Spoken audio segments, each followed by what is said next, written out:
Assalamualaikum warahmatullahi wabarakatuh. Good morning everyone. Minggu yang baru kita dah selesai dah.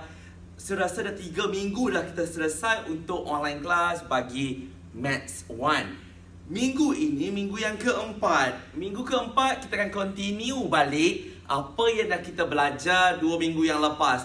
Dah lama dah kita break kan. So harap semua tak lupalah dengan konsep peratus. Okay? So, kita dah selesai dah beberapa bahagian dalam peratus. Kita akan continue untuk kluster nombor 3. Awak boleh tengok dalam tutorial yang saya bagi tu. So, masih menggunakan tutorial yang sama untuk kluster yang ketiga. Hari itu, apa yang kita dah selesaikan adalah kluster yang ketiga untuk proses nilai tambah dan nilai susun. Selesai. Guna konsep nilai tambah, nilai susun. Kita pergi kepada application. Kita aplikasikan apa itu nilai tambah, nilai susun dalam kluster 4. Ada keuntungan, kerugian. Kita dah buat dah. Untung cari macam mana, rugi cari macam mana. Now ada 4 bahagian lagi yang kita akan cover. Okay, so are you guys ready? Kita pergi satu persatu. Benda yang ketiga dalam konsep aplikasi adalah faedah. Okay, so operasi gabungan lah saya panggil. Nilai tambah dan juga nilai susut. Sama ada nilai tambah atau nilai susut, itu yang kita akan pergi satu persatu. Untung kita tahulah nilai tambah, betul tak? Rugi, nilai susut. Now, kita pergi kepada nilai konsep faedah. Apa itu faedah? Faedah ni bahasa kefahaman kita adalah, contoh kita berkawan dengan orang yang pandai matematik. So faedah dia dapat kat kita lah kan, sebab dia pandai matematik. So benefit dalam bahasa Inggeris dia. Okay, dalam bahasa yang lebih ilmiahnya, faedah adalah yuran yang dibayar pada modal yang dipinjam. Maksudnya di sini kita perlu tambah sesuatu perkara, kita perlu bayarlah, tambah kan, pada modal yang dipinjam. Okay, contoh wang dan saham lah. We are talking about money first. Wang. Okay, so dalam konsep faedah ada formula yang awak tolong kena ingat. Awak tak ingat, awak tak boleh solve untuk soalan faedah. Sekarang untuk formula, I equal to PTR. I sama dengan PTR. Formula I sama dengan PTR. I PTR. I PTR. Apa itu I? I adalah interest. Dalam bahasa Melayu dia adalah faedah. Itulah yang kita nak tahu tu. Interest, benefit dia lah. Okay. P, principal, modal kita. Okay. Kita nak bayar apa terhadap faedah yang kita nak kena bayar tu.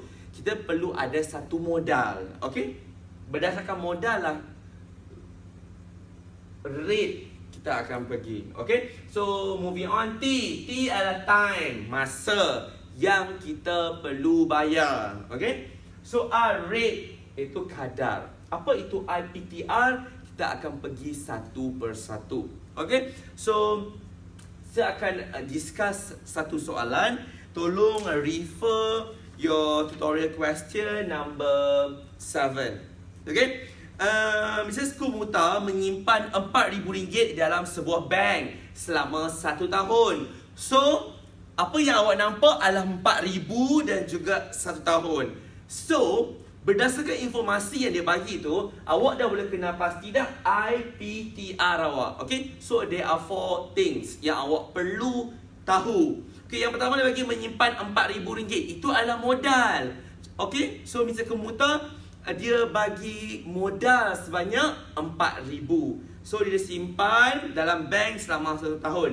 Tahun adalah time, masa. Ingat masa awak perlu dalam tahun. Kiraan dia, unit dia perlu dalam tahun. Okay.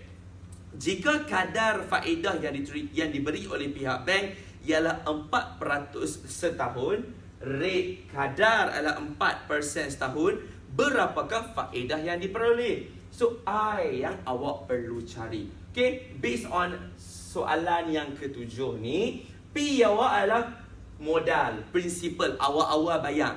Okey, awal-awal awak letak duit RM4,000. So, P sama dengan RM4,000. Ingat modal adalah P, principal. T, time. Time awak mesti 1 sebab dalam kiraan unit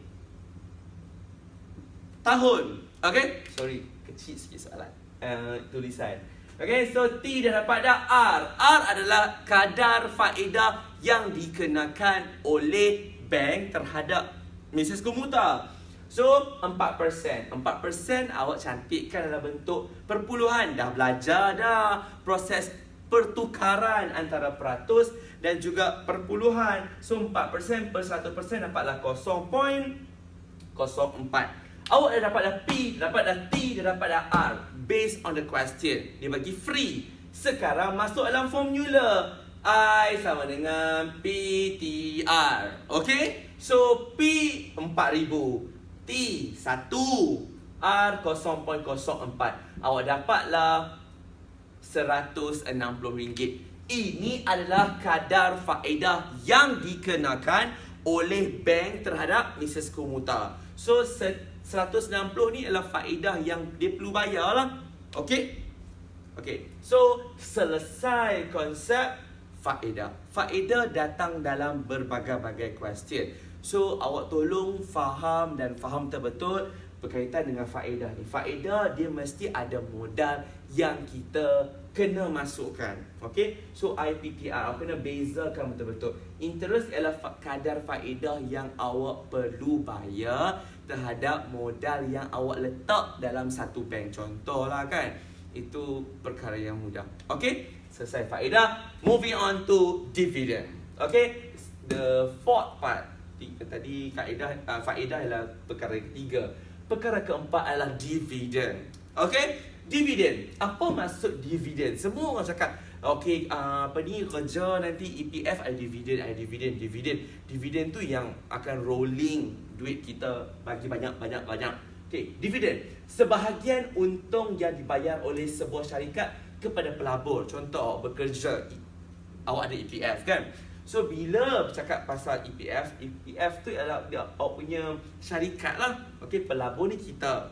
Okay, so ada sebahagian untung yang dibayar oleh syarikat EPF tu kepada kita. Okay, so dividen tu adalah nilai tambah. Sama juga dengan faedah. Okay, formula. Jumlah dividen yang diperoleh. Maksudnya, berapa banyak dividen yang kita dapat. Sama dengan peratus dividen, okay, kadar peratus yang dikenakan per 100%. Bila atas peratus, bawah pun mestilah peratus kan. Sama unit. Darab dengan jumlah modal yang dilabur. Okay, jumlah modal yang dilabur, katakan awak labur satu amount of money itulah. So, itulah jumlah modal yang dimaksudkan. Soalan yang kelima, Joseph melabur RM18,000 dalam tabung amanah. What is 18,000? That is jumlah modal. Okay, modal 18,000. Jika dividen 6.5%, okay, peratus dividen 6.5% selepas 1 tahun. Setahun tak apa, dia saja bagi cantik je pun.